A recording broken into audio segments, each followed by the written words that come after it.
Assalamualaikum warahmatullahi wabarakatuh. Pertama, kepada yang terhormat, Bapak Bonda selaku dosen pengampu mata kuliah pemodelan dan simulasi, serta teman-teman yang saya banggakan. Perkenalkan, nama saya Nafla Aurelia dengan NIM 2205121438 dari kelas Sistem Informasi 2022 BIP. Pada kesempatan kali ini, saya akan mempresentasikan hasil kerja tentang literatur review untuk memenuhi nilai ujian tengah semester mata kuliah pemodelan dan simulasi. Masuk pada table of content. Pertama ada pengertian literatur review, lalu yang kedua ada pembahasan, lalu yang ketiga ada hasil review, yang keempat adalah penutup. Masuk pada pengertian literatur review. Literatur adalah sebuah sumber atau rujukan yang digunakan dalam berbagai aktivitas atau kegiatan dalam dunia pendidikan ataupun kegiatan riset. Sedangkan literatur review adalah sebuah analisis atau kajian kepustakaan yang relevan dengan topik atau masalah penelitian tertentu. Dalam literatur review, penulis biasanya melakukan evaluasi kritis terhadap penelitian sebelumnya dan menyajikan kesimpulan yang didapat dari literatur yang dianalisis.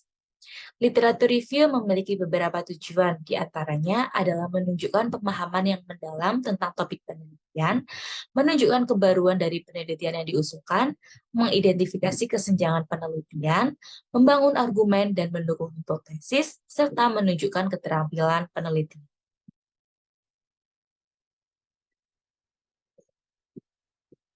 Masuk pada poin pembahasan. Menulis literatur review yang baik dan benar memerlukan beberapa langkah penting. Nah, berikut merupakan langkah-langkah penting dalam penulisan literatur review. Yang pertama ada penentuan topik.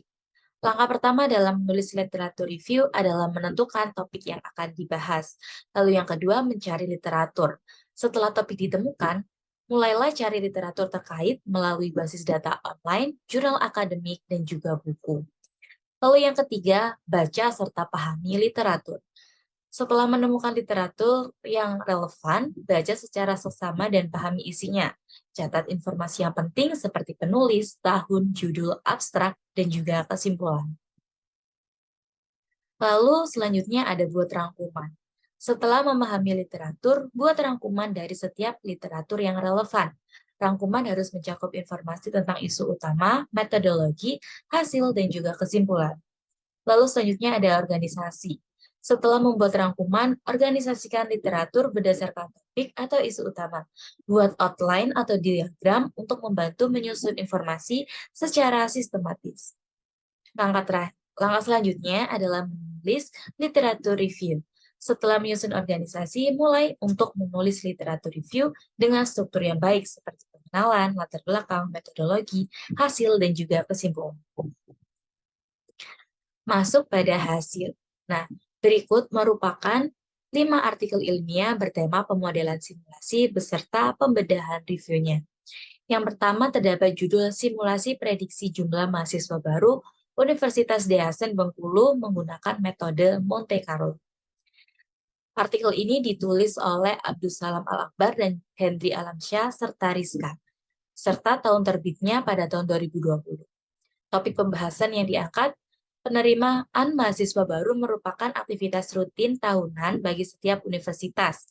Sistem penerimaan mahasiswa baru pada Universitas Dayhasen Bengkulu masih sangat manual dalam hal memperkirakan atau memprediksi berapa jumlah mahasiswa yang akan diterima. Untuk memenuhi kebutuhan tersebut, dilakukan pemodelan simulasi dengan mengambil sampel data penerimaan mahasiswa baru di tahun sebelumnya, sehingga dapat diprediksi untuk tahun ke depannya.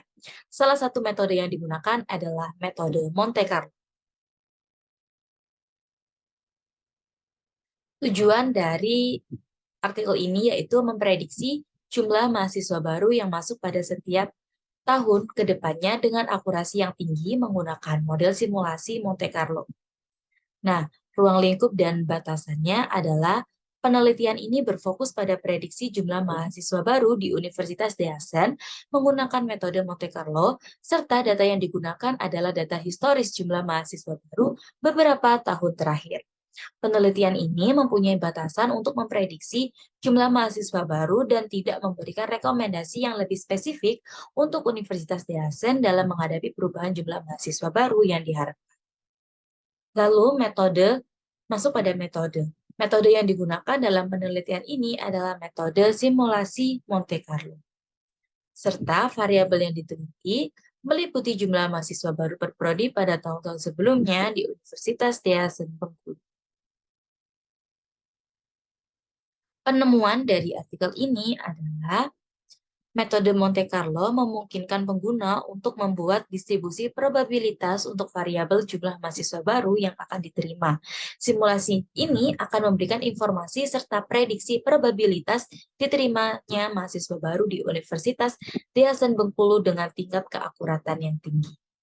Lalu kesimpulan yang dapat diambil setelah dilakukan penelitian ini dapat disimpulkan bahwa simulasi prediksi yang dilakukan dengan metode Monte Carlo memberikan informasi yang penting terkait penerimaan mahasiswa baru, serta dapat digunakan pula sebagai pengambil keputusan yang lebih baik dalam mengelola universitas.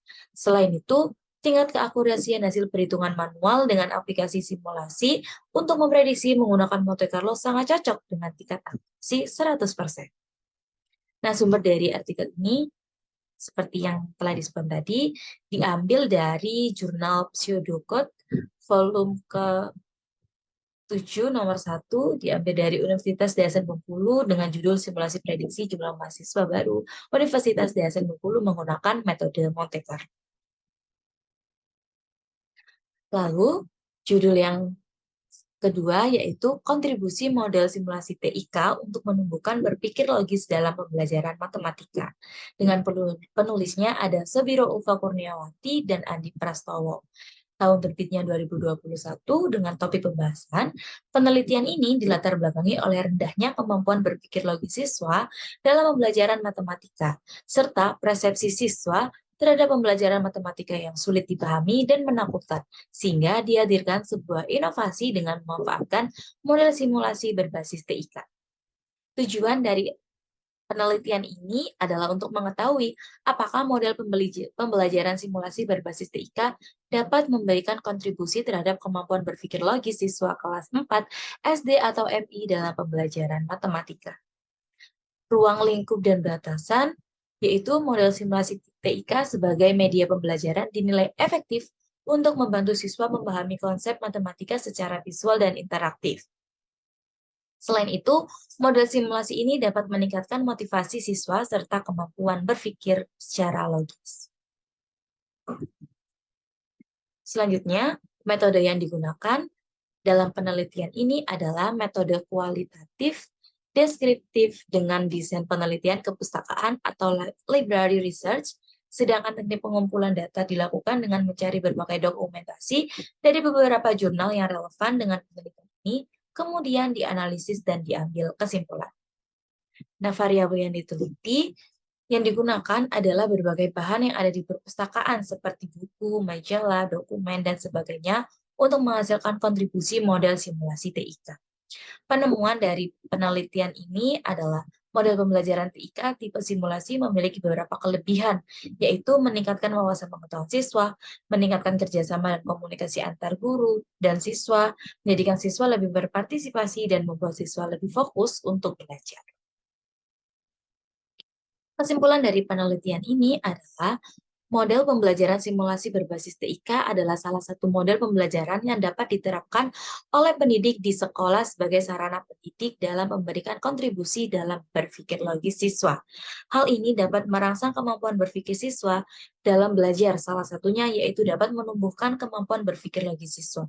Pada proses pembelajaran yang diterapkan di kelas yang dilakukan oleh guru dan siswa, dapat memberikan berbagai pengalaman belajar yang lebih konkret dan nyata melalui alat peraga nyata atau diciptakannya bentuk tiru-tiruan yang mendekati model sebenarnya yang dimana bentuk itu tidak dapat dihadirkan dalam kehidupan.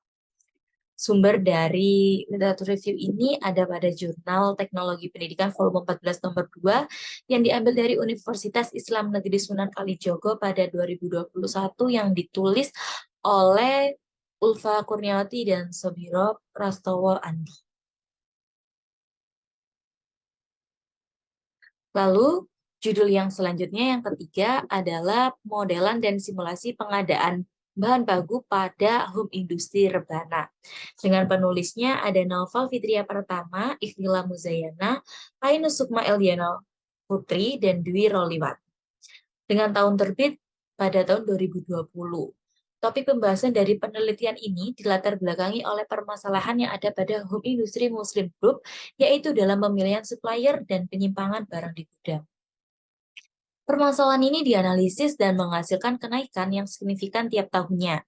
Hasil analisis tersebut disimulasikan menggunakan analogik 851 profesional. Adanya simulasi SCM pada Home Industry Muslim Group mempermudah proses bisnis yang terdapat di home industry tersebut.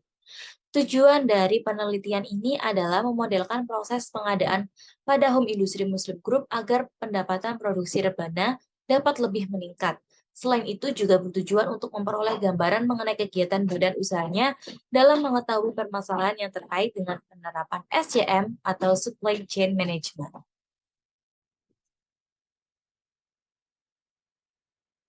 Selanjutnya, ruang lingkup dan batasan dari penelitian ini adalah dengan pengadaan bahan baku mulai dari pembelian kayu, masuk gudang, hingga diterima oleh rebana muslim. Metode dari penelitian ini menggunakan metode Supply Chain Management atau SCM. Sedangkan variabel yang diteliti adalah proses pengadaan bahan baku rebana. Variabel lain yang diteliti adalah jenis bahan baku, jumlah bahan baku, dan seluruh yang berhubungan dengan bahan baku pembuatan rebana. Penemuan dari penelitian ini adalah setelah dilakukan penelitian ini, didapatkan grafik industri 2013 hingga 2019 mengalami peningkatan dalam produksi rebana, sehingga dapat mempengaruhi kenaikan tingkat pendapatan. Kesimpulan dari penelitian ini adalah adanya manajemen rantai pasok pada Home Industry Muslim Group akan mempermudah proses bisnis yang terdapat di home industry tersebut. Berdasarkan hasil dari grafik, Home Industry Muslim Group dari tahun 2013 hingga 2019 mengalami peningkatan dalam produksi rebana sehingga dapat mempengaruhi kenaikan tingkat pendapatan yang didapat. Nah, sumber dari literatur review ini diambil dari jurnal IGCT volume 5 nomor 1 dari UIN Sunan Ampel. Selanjutnya ada judul yang keempat, yaitu tentang simulasi Monte Carlo untuk memprediksi hasil ujian nasional dengan studi kasus di SMKN 2 Pekanbaru. Penulis dari artikel ini atau penulis dari penelitian ini adalah Yusmeti, Julius Santori, dan juga Yuhandri pada tahun 2019. Topik dari pembahasannya yaitu nilai ujian yang diperoleh siswa tidak terlepas dari kriteria kelulusan sekolah. Untuk menghadapi situasi probabilitik seperti nilai kelulusan, diperlukan suatu metode untuk menganalisis atau memprediksi kemungkinan ke depannya. Salah satu metode yang dapat digunakan adalah simulasi Monte Carlo. Dengan menggunakan simulasi Monte Carlo untuk memprediksi hasil ujian nasional, pada penelitian ini diharapkan dapat membantu untuk mengetahui perolehan nilai siswa untuk masa yang akan datang. Nah, tujuan dari penelitian ini adalah untuk memprediksi dan mengetahui nilai kelulusan siswa SMKN 2 Pekanbaru di masa mendatang agar tetap dapat mempertahankan kualitas sekolah. Selanjutnya, ruang lingkup dan batasan dari penelitian ini adalah data yang digunakan, variabel yang diuji, serta proses simulasi. Metode yang digunakan tentu menggunakan metode simulasi Monte Carlo, serta menggunakan metode penelitian kuantitatif. Variabel yang diteliti dalam penelitian ini adalah kumpulan data-data dan kerangka kerja dari kelas 12 SMKN 2 Pekanbaru dalam 3 tahun terakhir, yaitu pada tahun 2016 hingga 2019. Penemuan dari penelitian ini setelah dilakukan perbandingan antara hasil simulasi jumlah nilai UN prediksi dengan hasil jumlah nilai UN yang nyata atau real dari masing-masing sampel di setiap tahun pelajaran, tingkat akurasi hasil simulasi mencapai angka 86,68%.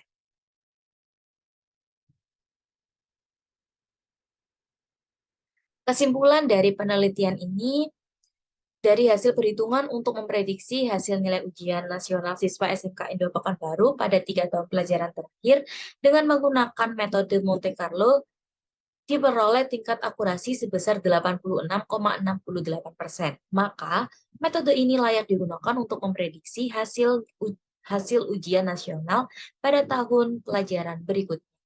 Sumber dari literatur review ini pada Jurnal Informasi dan Teknologi volume 1 nomor 4 yang dikeluarkan oleh Universitas Putra Indonesia YPTK Padang dengan judul Simulasi Monte Carlo untuk memprediksi hasil ujian nasional. Nah, judul yang terakhir atau kelima ada pemodelan permintaan yang mempertimbangkan harga, lokasi, dan rebate atau diskon. Dengan penulis Rizka Amelia Zunaidi, Wahyu Andi Prastyabudi, Abdus Sayyid Albana, Sinta Dewi Nisrina Salsabila. Tahun terbitnya pada tahun 2019 dengan topik pembahasan, terdapat banyak faktor yang dapat mempengaruhi preferensi konsumen dalam memilih retailer sebagai tempat untuk membeli beragam produk harian. Harga tentu menjadi salah satu faktor penting untuk konsumen dalam memilih retail. Selain harga, lokasi retailer yang strategis juga menjadi faktor yang perlu dipertimbangkan untuk menjamin kelangsungan bisnis retail. Oleh sebab itu, penelitian ini secara khusus digunakan untuk mengulas tentang model permintaan yang terbentuk dari preferensi konsumen retailer dengan mempertimbangkan 3 faktor atau atribut, yaitu harga, lokasi, dan rebate atau diskon. Tujuan dari penelitian ini adalah untuk menghasilkan model permintaan yang bergantung pada rebate dengan rumusan baru berdasarkan preferensi konsumen retailer tersebut. Ruang lingkup dan batasan dari penelitian ini mencakup variabel harga, lokasi, rebate. Selain itu, penelitian ini juga memiliki batasan untuk data yang digunakan, harus akurat dan juga terkini. Metode yang digunakan dalam penelitian ini adalah penyusunan kuesioner dan penentuan jumlah sampel, serta penyebaran kuesioner. Variabel yang diteliti adalah diskon produk, lokasi retailer, dan juga harga produk. Penemuan dari penelitian ini yaitu ditemukan bahwa jenis diskon menjadi faktor utama yang menentukan preferensi konsumen dalam membeli produk di retailer. Lalu atribut kedua yang menjadi prioritas konsumen adalah lokasi retailer. Semakin dekat lokasi retailer dengan posisi responden, semakin retail tersebut menjadi pilihan responden. Lalu, atribut harga menjadi prioritas terakhir responden dalam memilih sebuah retailer. Kesimpulan yang dapat diambil dari penelitian ini, yaitu penelitian ini menggunakan pendekatan judgmental sampling dan analisis conjoint untuk membuat model permintaan yang mempertimbangkan jenis diskon, jarak retailer, dan harga produk. Berdasarkan hasil analisis conjoint dan simulasi numerik, di atas terlihat bahwa atribut yang paling dipentingkan oleh responden adalah rebate atau jenis diskon yang diberikan oleh retailer. Jenis diskon yang memiliki pilihan yang paling banyak adalah bundling atau paket yang terdiri dari berbagai macam produk. Sebagai contoh adalah paket teh kotak dan biskuit. Atribut kedua yang menjadi prioritas konsumen adalah lokasi retailer. Semakin dekat lokasi retailer dengan posisi responden, maka semakin retailer tersebut menjadi pilihan responden. Lalu atribut harga menjadi prioritas terakhir responden dalam memilih sebuah retailer. Sumber dari literatur review ini diambil dari Jurnal Spektrum Industri volume 17 nomor 2 yang dikeluarkan Institut Teknologi Telkom Surabaya dengan judul Pemodelan Permintaan yang mempertimbangkan harga, lokasi, dan juga rebate. Nah, yang terakhir masuk pada penutup.